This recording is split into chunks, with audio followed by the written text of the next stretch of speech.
ओ micron चुनावों की घोषणा हो गई है।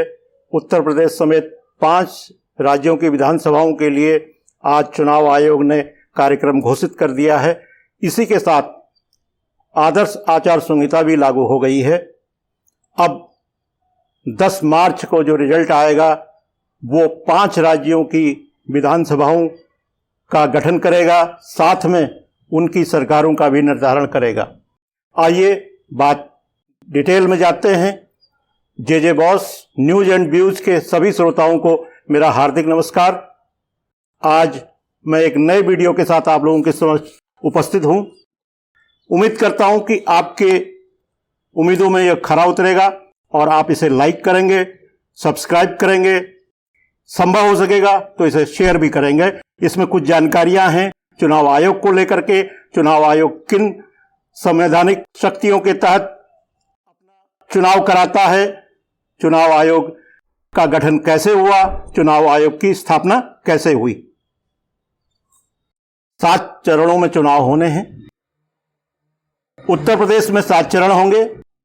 पंजाब, उत्तराखंड और गोवा में 1 चरण में 14 फरवरी को मतदान होगा। मणिपुर में 2 चरण में चुनाव होंगे। 10 फरवरी को मतदान का पहला चरण शुरू होगा और 7 मार्च को मतदान का आखिरी चरण होगा और 10 मार्च को सभी राज्यों के विधानसभाओं के लिए मतगणना होगी।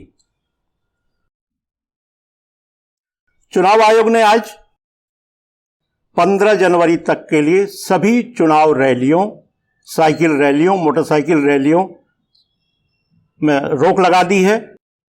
इसके अलावा 15 जनवरी को एक बार से फिर वो ओमिक्रॉन या कोरोना की समीक्षा करेगा कि कितना और आगे बंदिश लगानी है या नहीं लगानी है। चुनाव आयोग इसके बाद ही अंतिम रूप से निर्णय लेगा कि चुनाव प्रचार का तरीका क्या होगा। वर्चुअल रैलियां होंगी या कुछ छूट के साथ, कुछ बंदिशों के साथ रैलियों को करने की छूट होगी। ये बात चुनाव आयोग किन शक्तियों के तहत कह रहा है, चुनाव आयोग ने किन शक्तियों के तहत इस तरह का निर्णय लिया, तो हम बताएं। चुनाव आयोग संविधान के 15वें भाग में जो निहित शक्तियां हैं उनके तहत यह अपना कार्य करता है। अनुच्छेद 324 से लेकर अनुच्छेद 329 तक चुनाव प्रबंधन, चुनाव आयोग, चुनाव की पात्रता, इन सब को लेकर के व्यवस्था दी गई है और चुनाव आयोग की स्थापना 25 जनवरी 1950 को की गई। उसके बाद 1951 और 52 में देश में पहली बार आम चुनाव हुए। मित्रों, अगर मैं चुनाव आयोग की परिभाषा आप तक पहुंचाना चाहूं तो the election commission is an autonomous body under the ownership of ministry of law and justice, government of India.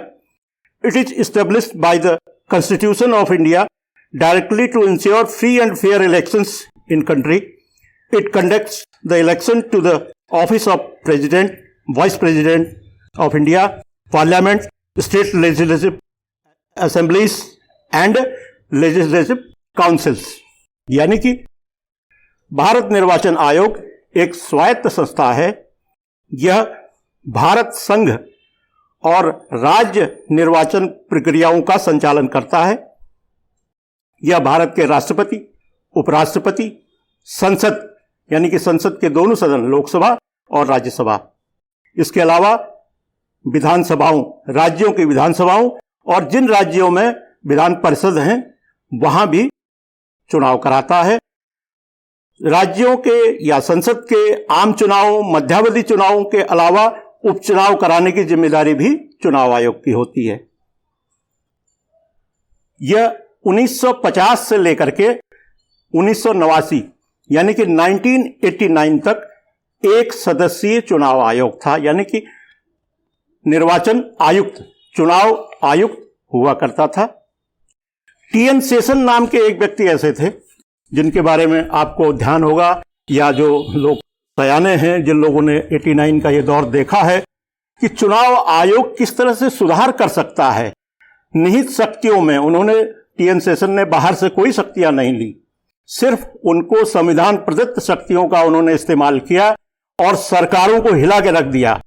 इसके बाद 16 अक्टूबर 1989 को सरकार को मजबूरन 3 सदस्यीय यानी कि बहु सदस्यीय चुनाव आयोग की स्थापना करनी पड़ी, जिसमें एक मुख्य चुनाव आयुक्त और 2 चुनाव आयुक्त रखे गए।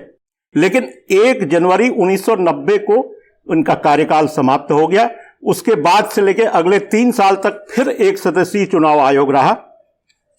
1 अक्टूबर 1993, 1 अक्टूबर 1993 को नरसिंह राव सरकार ने एक बार फिर से 3 सदस्यीय चुनाव आयोग का गठन किया। उसके बाद से अभी तक यही व्यवस्था लागू है, मुख्य चुनाव आयुक्त और उनके साथ 2 चुनाव आयुक्त। मुख्य चुनाव आयुक्त और दोनों चुनाव आयुक्तों का कार्यकाल अधिकतम 6 वर्ष हो सकता है और 65 वर्ष की आयु तक, यानी कि इन दोनों में से जो भी पहले हो वो उन पर लागू होता है। इसके अलावा इनको हटाने के क्या तरीके हैं? मुख्य चुनाव आयुक्त को संविधान से संरक्षण प्राप्त है। मुख्य चुनाव आयुक्त को सिर्फ संसद में अभियोग लगा करके ही हटाया जा सकता है। इस वजह से ये निष्पक्ष होकर काम कर सकते हैं। अब इनको वेतन क्या मिलता है, इनका दर्जा क्या है? तीनों चुनाव आयुक्तों का, जिसमें मुख्य चुनाव आयुक्त भी शामिल हैं, सुप्रीम कोर्ट के न्यायाधीशों के बराबर वेतन और जितने अनुमन्य लाभ हैं यानी कि भत्ते हैं वो मिला करते हैं। चुनाव कार्यालय के कार्य को संचालन के लिए 2 या 3 उपचुनाव आयुक्त होते हैं, महानिदेशक होते हैं। इसके अलावा महासचिव, सचिव और उपनिदेशक आदि की एक टीम होती है। और चुनाव आयोग राज्यों में मुख्य निर्वाचन अधिकारी की नियुक्ति करता है, जो कि राज्यों के कार्यों को सीधे संचालित करते हैं, जिनका निर्देशन चुनाव आयोग करता है। अब देखते हैं चुनाव आयोग का बजट। चुनाव आयोग को स्वतंत्र बजट मिलता है।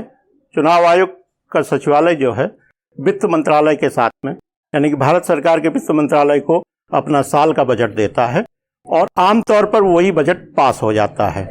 इसके अलावा लोकसभा के जितने भी चुनाव होते हैं उनका खर्च केंद्र सरकार वहन करती है, जबकि राज्यों के विधानसभाओं के चुनाव का खर्च राज्य वहन करते हैं।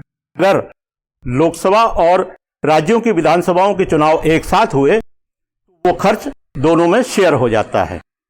अब उत्तर प्रदेश समेत 5 राज्यों में आदर्श आचार संहिता, मॉडल कोड ऑफ कंडक्ट लागू है।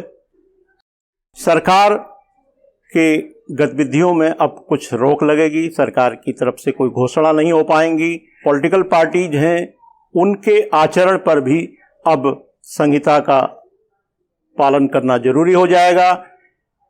फिलहाल कोरोना से बचे रहिए, लोकतंत्र का उत्सव है, मतदान के लिए अधिक से अधिक जाने की कोशिश करें, लेकिन सुरक्षित रहिए, मतदान करिए। धन्यवाद।